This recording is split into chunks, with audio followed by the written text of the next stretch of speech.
And I'm up at the office on a Friday. As you can tell, it's pretty dead up here. I'm not at the office because I'm a glutton for punishment. Thursdays are my day off.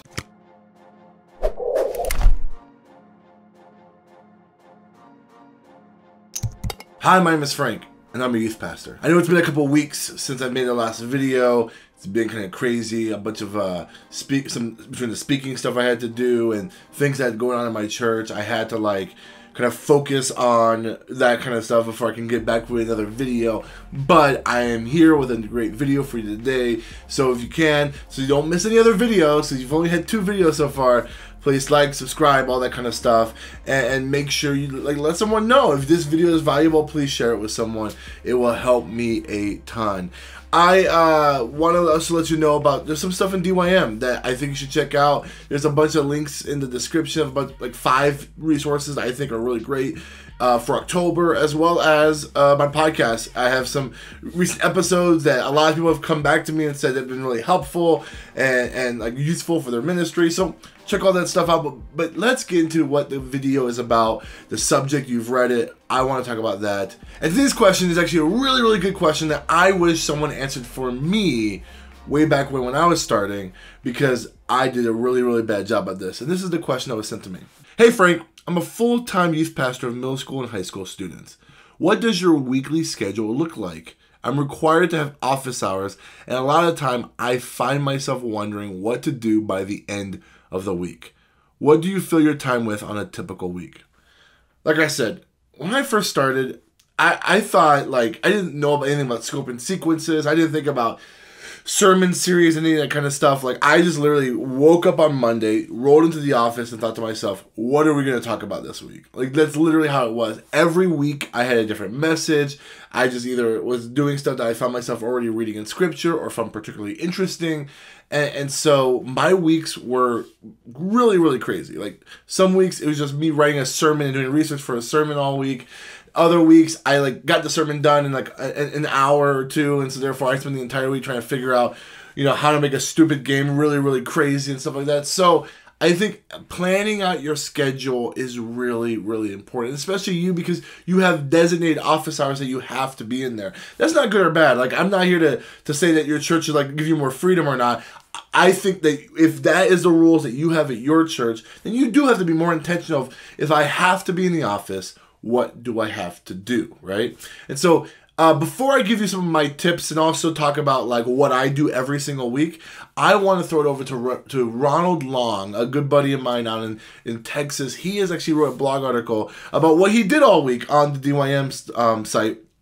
And I have asked him to give a kind of a synopsis of what he does, or at least not what he does all week, but how he looks at his week. And then after that, I'll tell you what I do every week, and also some thoughts of what Ronald says. So check this out.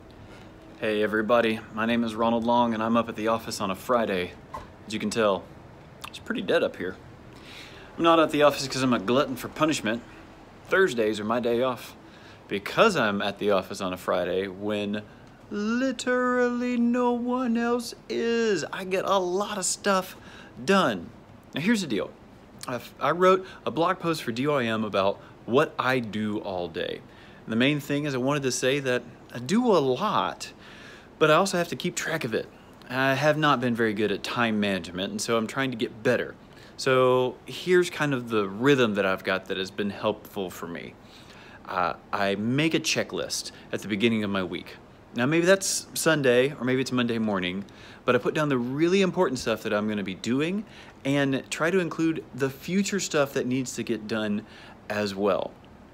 Once I get that all done, I actually sit down with my calendar app for my Mac or my Apple iPhone, and I put it all in there and I schedule it out. Usually the least amount of time that I'll give myself for a task is 30 minutes. And the most amount of time that I'll give myself is maybe 2-3 hours, maybe. So that way I can know that, hey, there are gonna be some big chunks of time that I have. I'm gonna make sure that I put it all in there. Okay, here's also what I do. I schedule times to develop myself, which means I put in times on purpose for me to read books or listen to podcasts or do a DYM University training video. Whatever it takes, I try to schedule that in so that I make sure I am getting better as a youth pastor. I also schedule in meetings, and I have normal times where I try to meet with people. That way when somebody hits me up and is like, hey Ronald, can we meet? I can go, yes. On Tuesdays at 10 a.m. I normally meet with people. I'd love to meet with you then. If they can't meet then, well, I give them another time that I've got scheduled, like Friday morning at 9 or some other time for lunch. These are times that I have scheduled for myself as blank space. If somebody's going to meet with me or I need to meet with somebody, I schedule it in those times and try to make that work. Blank space is also something I put in there. I intentionally don't fill up every single hour of my day. And the reason is something's going to happen. I'm going to get interrupted by somebody, a meeting's going to go long, the computer's going to totally crash.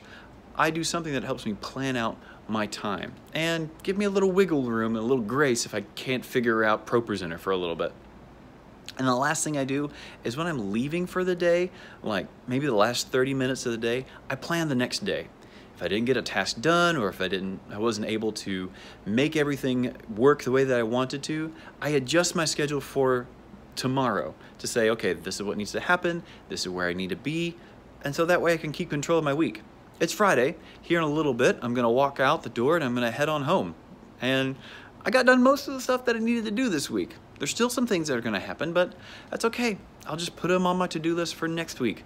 Hey, get a hold of your time. It matters, and you're gonna minister so much better, which means when you go home, you're gonna be home, and you're not gonna be worried about it because you've got a plan and you know how to work it. I'm Ronald Long. I'm the middle school pastor for Wayside Chapel. Thanks, guys. Take it easy. Thanks, Ronald. I love the fact that he said, make a checklist. Like, I think for me, making a to-do list really helps me out, figure out like what I got to do each and every single week to make sure I accomplish all the tasks and also all my dreams I want to get done. I use Asana, which is something that our church uses to kind of work together and get projects done. But most of the time, since I'm by myself, I actually just use Asana as a very, very expensive checklist, a task listing, which it has it in there, but I think that's not exactly what Asana is for. But there's all kinds of stuff. My old favorite app that I loved using was Wunderlist. I'm not sure if that's even like available anymore. I think I heard that they were like kind of getting rid of it. But even like your notes app on your iPhone, if you have an iPhone, has a basic like to-do list like option, and I love it. And I think making a to-do list at the beginning of your day, at the beginning of your week, and like let that thing be super long, right? Let it be like everything from writing the sermon to printing the sermon to formatting the sermon, whatever you got to do, to the games, the things you got to buy for the games, to who you have to meet with. Make that list super long, because then it's really satisfying checking that stuff off. Even if it's like the really easy stuff, like remember to drink, water. Like I check that off. It feels really, really good. I like how he said that he schedules blocks of meeting time. Sometimes people are more flexible than you really think they are. So if you just say what time works for you, they're going to do it in their own convenience and say, meet me at 6 p.m. at Starbucks because that's when I get off of work or that's when I have the time. And therefore you're giving up time where maybe it's your off time or maybe it's time where you're supposed to be with your family, and therefore you can't really use that time the way you want it to because now you're meeting with people. I love this fact that he has like blocks of time where it says, all right, when do you want to meet? Here's when I'm available. Where can you meet for me at those times, right? And then give them those options. And oftentimes, people tend to be able to work with the times that you offer them more likely than not. And I like how at the end of each day, he spent some time kind of figure out what he's going to do the next day. I think that's super important. Even talking about the following week, trying to figure out, okay, what can I carry over from my to-do list the following week or the following day? It's able to help you kind of have a consistent rhythm of here are the tasks I got to do, here are the times I can do it, and then be able to check them off. And having like time in your own schedule to process when you're going to do things is valuable and a good part of your time. So I think Ronald said all that stuff is great. I think you should like rewatch that video. Go out. There's a link to the blog post in the show notes so you can kind of read what he said even more. But I think like scheduling your time well is probably a thing that we sometimes feel like is a waste of time in our schedule, but it's probably one of the most valuable things we can do, all right? I wrote down some notes about what I do each week. Actually, I was thinking about this week in terms of what are my consistent rhythms. Now, obviously, things change, right? Like sometimes I have a big meeting in church that involves the entire staff that will take up some time. There's some times where like I have to do emergency stuff, right? Go to hospitals or or visit with a kid that's in need. Like, things change, but for the most part, the rhythm I'm going to tell you is the rhythm that I have every single week. On Mondays is when I kind of knock out as much as I can. There's this rule that someone told me a long time ago when it comes to scheduling is called, it's like swallowing the frog. I think I may be butchering it, but basically, if you have a big task list, whatever is the most difficult or the most complicated or the most like time consuming, do that first, because then the rest of your schedule, which is like the easy stuff, like maybe for you planning games is really easy and fun, do that later, because you know you'll get that accomplished and you'll get joy out of it. But the hardest stuff, and maybe not the stuff you don't like doing, but the stuff that takes up the most time, that's most difficult, do that on the front end, so that way you get that out of the way, so that way your week gets easier as you get towards the end of the week. So on Monday, I punch out a bunch of emails. Like over the whole weekend, usually I'm not trying to read a bunch of my work emails. There's going to be emails that are going to be piling up in terms of like doing this, doing that. And so I try to make Monday morning as early as I can to get to the office, to punch out as much emails as I can. So that way everyone's responded to and the week starts off with a blank inbox, right? Then after that, I immediately go to my sermon prep. So whether you're writing your own sermon or whether you're using curriculum, either way, you're going to have to spend some time kind of constructing and contextualizing your own message. And so that's when I have a few hours on Monday set aside, and usually it's like early in the morning. Like I sometimes try to get in the office on Monday at like 7 a.m. because no one else is there, and I could be able to like crunch out emails for maybe half an hour to an hour, and then work on my sermon in pure silence with my headphones on, and knock those things out. And so when you work on your sermon, I'm contextualizing. I might not be putting all the final words into the manuscript, but I'm making sure I have a good grasp of what I'm going to talk about when I get to Sunday, which is like a whole 7 days away. But I want to do that because I want to get my small group questions to my leaders. And so I do all my planning center stuff on Monday. And so I schedule out all the needs I have for the week. I don't know what game I'm doing yet. I don't know what songs we're doing.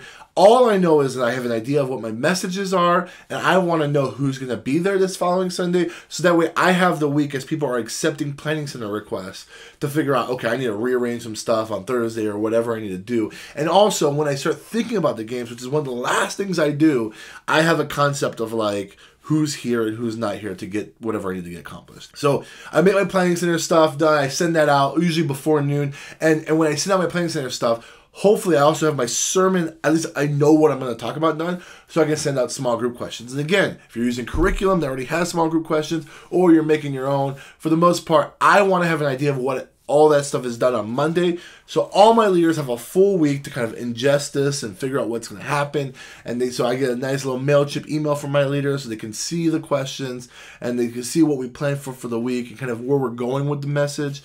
But most importantly, it's just like for me to be able to go into the week knowing what my message is, what my small group questions are, and what leaders I have. And that's all done on Monday. On Tuesday is usually full of meetings. We have staff meetings as a church on Tuesday. I try to schedule my own personal meetings with leaders or even with students and stuff on Tuesdays. Tuesdays just seems to be a great day after Monday with all the grunt work of writing a sermon and all that stuff. Tuesday is my time to be able to meet with people. And that's where Ronald says to kind of schedule out some time. That happens on Tuesday. And then on Tuesdays, I also plan future stuff. So all my camp stuff, my retreat stuff, all my big events.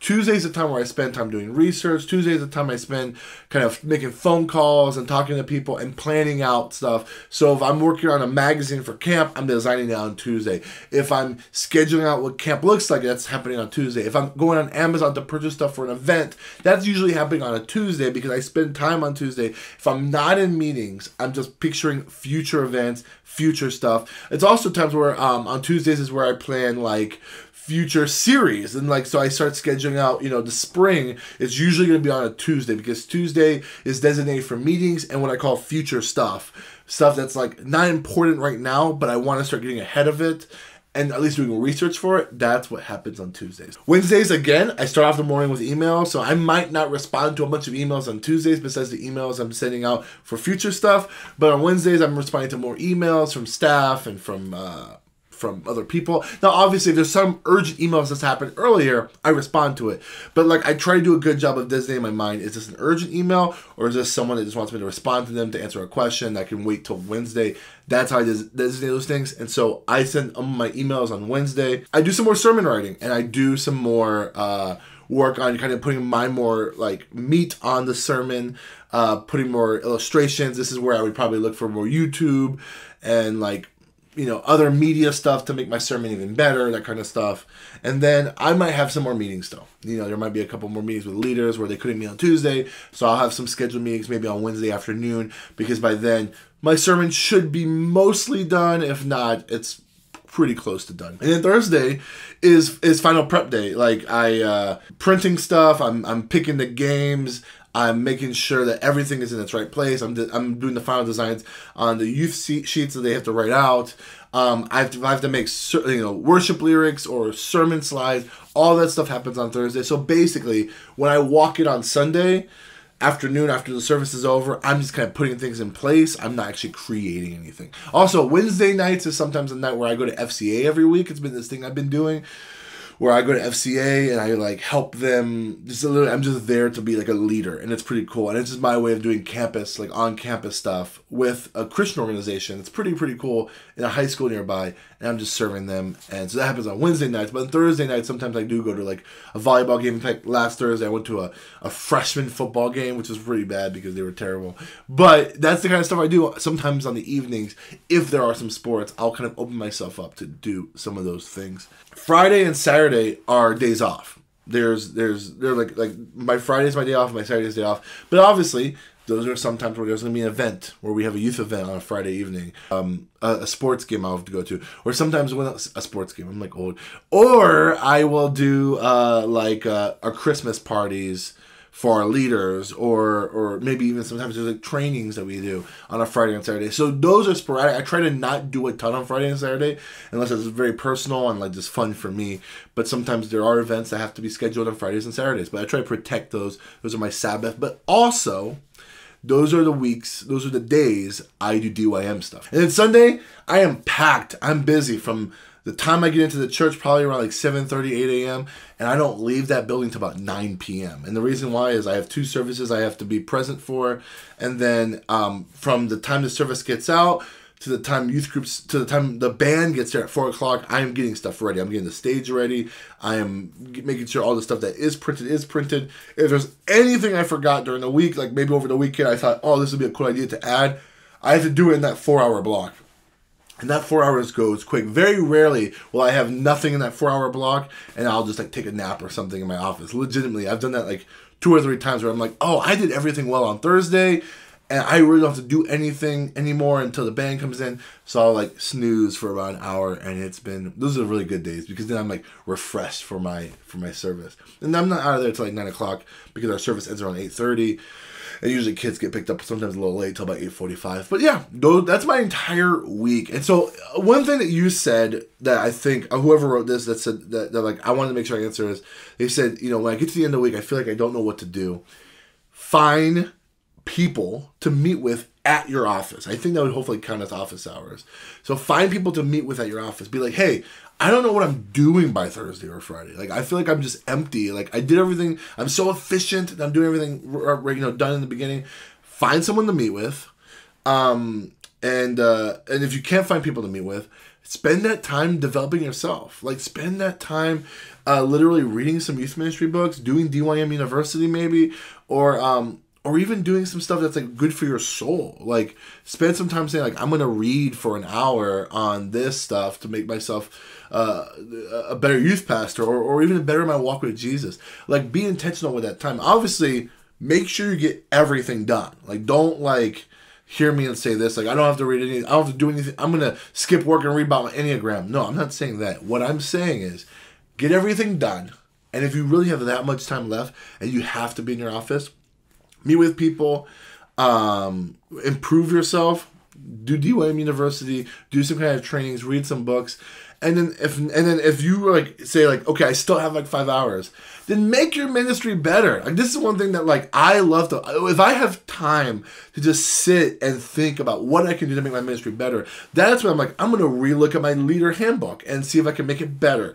I'm going to look at my youth group website and see if I can make it better. I'm going to make a social media plan for my Instagram, for my youth group Instagram, so that way I have consistent content being pushed out. If you have extra time in your office and you're not meeting with anybody else and you don't really feel like you need to grow, then find ways where you can make your ministry better. Come up with social media plans. Come up with a handout, so that way if students come and talk about, I'm contemplating suicide, or I'm contemplating I'm having gender confusion, all this stuff, create articles that your leaders can have easily to hand out and be able to read and study or hand off to the kids. Like, create things in your ministry that would make your ministry better. And the best way to find out what you could do is literally just find out what other ministries are doing.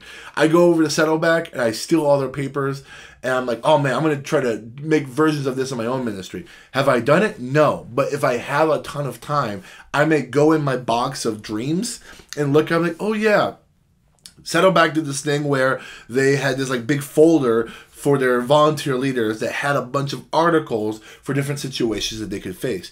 What if I create something like that for my team? And then my mind goes from there. It's like, what if I create a digital version of that, so that way they always have access to it on their phone, and I can have like a secret page on my website. Those are the things I want to do when I have a lot of extra time towards the end of the week. I hope that's helpful. That's what I do all week. If you have any questions specifically, please reach out to me. I would love to talk to you. Reach out to Ronald. He would love to talk to you. And man, we had a good show. We talked a lot about what we do all week. I would love to know about what you do all week. Is there anything you would add to this video? Put it in the comments below. But until next time, bye buddies!